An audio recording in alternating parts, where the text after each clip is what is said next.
ওগো আল্লাহ, ওগো মালিক, তুমি ছাড়া তো আমাদের আর কেউ নাই, তুমি ছাড়া তো আমার আর কেউ নাই। আল্লাহ গো, তুমি যদি মাফ না করো কে আমাকে মাফ করবে? তুমি যদি মাফ না করো কে আমাকে মাফ করবে? তুমি যদি আমাকে মাফ করো তাহলে তোমার কোনো দিকে কমবে না, তুমি যদি আমাকে মাফ না করো তোমার কোনো দিকে বাড়বে না। আল্লাহ গো, তুমি আমাকে মাফ করে দাও। সারাটা জীবন অন্যায় কাজ করেছি, সারাটা জীবন নাফরমানি করেছি, আমার কাছে কালেমার দাওয়াত কম আসে নাই, আমার কাছে কালেমার দাওয়াত কম আসে নাই, আমাকে লোকেরা কম বোঝায় নাই। ওগো আল্লাহ, তুমি আমাকে মাফ না করলে কোথায় যাব, কার কাছে যাব? বাবা যখন মারে তখন মার কাছে আশ্রয় নেওয়া যায়, মা যখন প্রহার করে তখন বাবার কাছে আশ্রয় নেওয়া যায়, বাবা মা যখন প্রহার করে তখন দুনিয়ার কারো না কারো কাছে আশ্রয় নেওয়া যায়। ওগো আল্লাহ,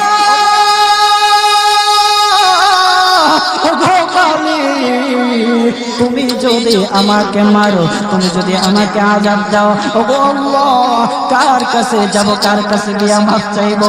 ওগো আল্লাহ, মেহেরবানি করে মাফ করে দাও। এইরকম কান্না করতেছে, কান্না করতেছে, চোখের পানি তার কেমন ভাবে পড়তেছে, দাড়ি ভিজতেছে, দাড়ি ভিজে জমির মধ্যে চোখের পানি পড়তেছে, কান্না করতেছে। বান্দাটা কান্না করতে করতে করতে করতে আমার আল্লাহর কাছে এমন গ্রহণযোগ্যতা অর্জন করেছে, মহান আল্লাহ রাব্বুল আলামিন তার ডাকে সাড়া দিয়া তার জিন্দেগির সব গুনাহ মাফ করে দিয়েছেন। হযরত মূসা আলাইহিস সালাতু ওয়াস সালামের যুগের ঘটনা। একজন বড় পাপিষ্ঠ ছিল, জীবনে এমন কোনো গুনাহ নাই যে গুনাহ সে করে নাই।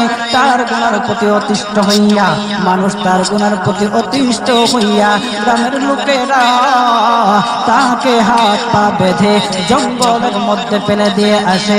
জঙ্গলের মধ্যে থাকতে থাকে, কিছুদিন থাকার পর মালাকুল মউত যখন তার সামনে এসে উপস্থিত, এর আগ মুহূর্তে সে বান্দা আল্লাহর কাছে ডেকে ডেকে বলতেছে, ওগো মালিক, তুমি ছাড়া তো আমাদের আর কেউ নাই, তুমি ছাড়া তো আমার আর কেউ নাই। আল্লাহ গো, তুমি যদি মাফ না করো কে আমাকে মাফ করবে? তুমি যদি মাফ না করো কে আমাকে মাফ করবে? তুমি যদি আমাকে মাফ করো তাহলে তোমার কোনো দিকে কমবে না, তুমি যদি আমাকে মাফ না করো তোমার কোনো দিকে বাড়বে না। আল্লাহ গো।